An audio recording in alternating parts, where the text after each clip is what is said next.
Their abundance of life is due to the conservational farming of the Dehesa, with few grazing animals and no manure or toxins used.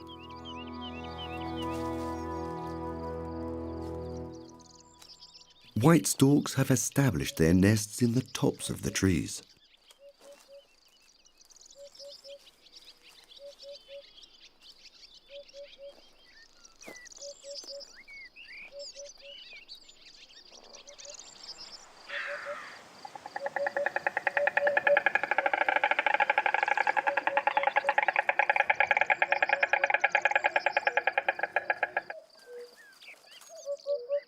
Now, the spring is at its pinnacle. The air seems to positively vibrate with the sheer volume of the calls. Alongside it all is the hoopoe.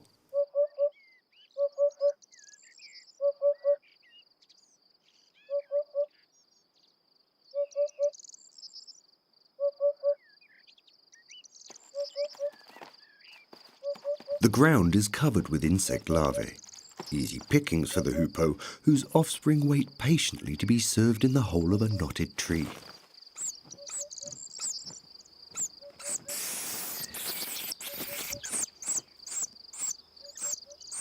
Even when the service is not quite as it should be.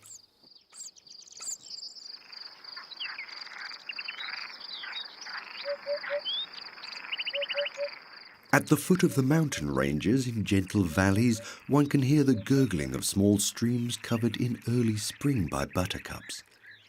Nearby, a colourful community has established itself. Bee-eaters.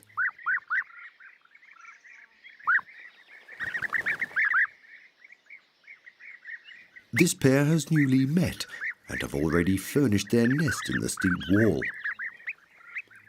Bee-eaters love the warm temperatures and return from Africa late in April, when temperatures can already reach 30 degrees.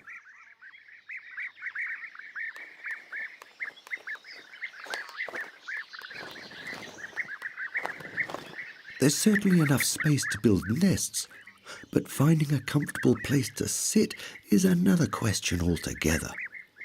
This can often lead to a heated exchange.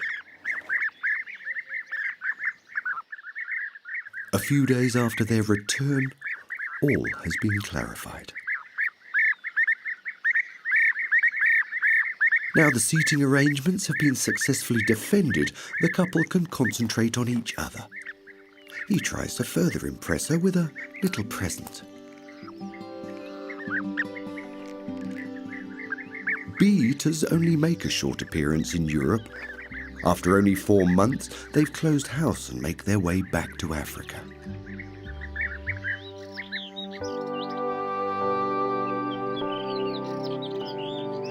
Spain was once covered by large forests. Now, after being constantly cleared, the Dehesa is an exception to an otherwise open landscape, scattered only with single trees, bushes, and an expansive sea of flowers.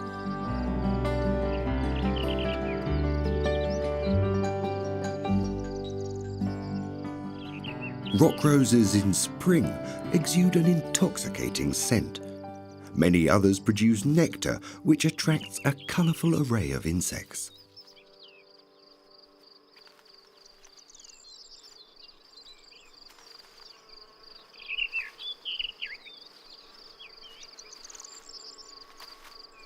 Scarce swallowtails take their first visit to the flowers in the early hours of the morning. A European mantis is awoken from the cool of the night. They love the heat and are only active when the sun is high in the sky. She would love to go in search of something to eat, but in the spring it's all a bit cumbersome when she has so many admirers hanging around her neck. All are waiting for their chance, with nothing other than mating in mind.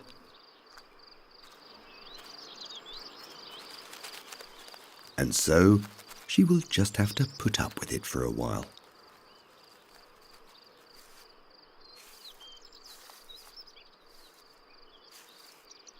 Further down, an ocellated lizard has found itself a sunny spot on a rock.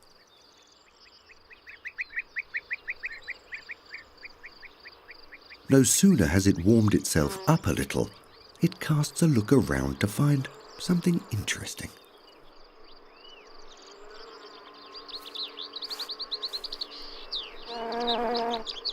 As the temperatures rise, the nectar flows ever more abundantly, attracting ever more insects. However, a little higher up the flowers, other hunters are present. A brown-coloured mantis sits in wait.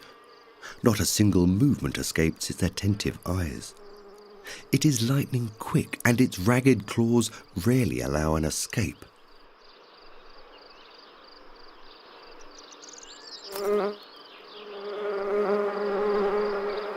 In the face of a defensive bee, however, there are exceptions.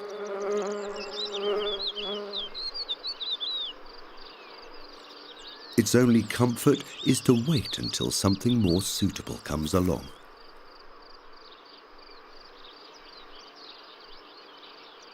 The mantis has the ability to remain motionless for hours in wait of food.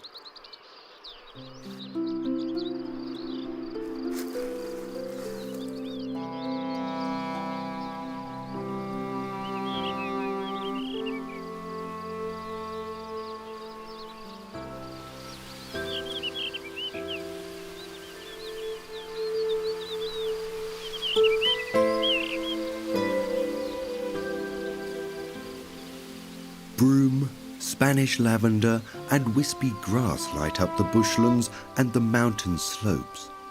Spring as it can only be in the Mediterranean.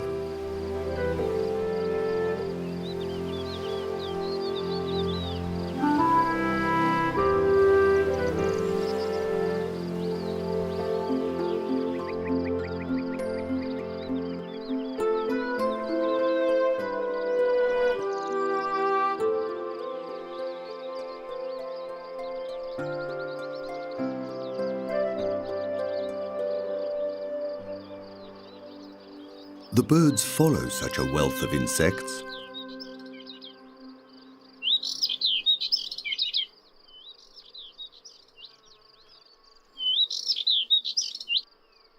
The birdsong of subalpine warblers and thekla larks can be heard all around.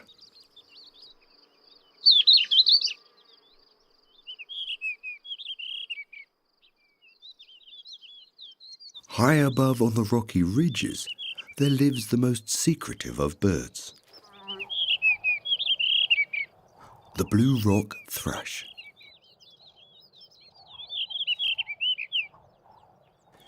His delicate call can already be heard in February.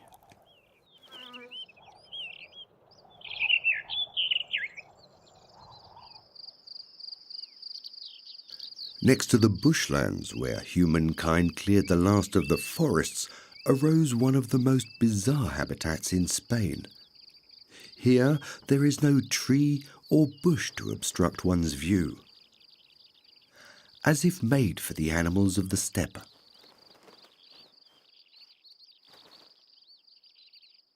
For a few weeks in early spring, the grassy plains stage a most exceptional spectacle.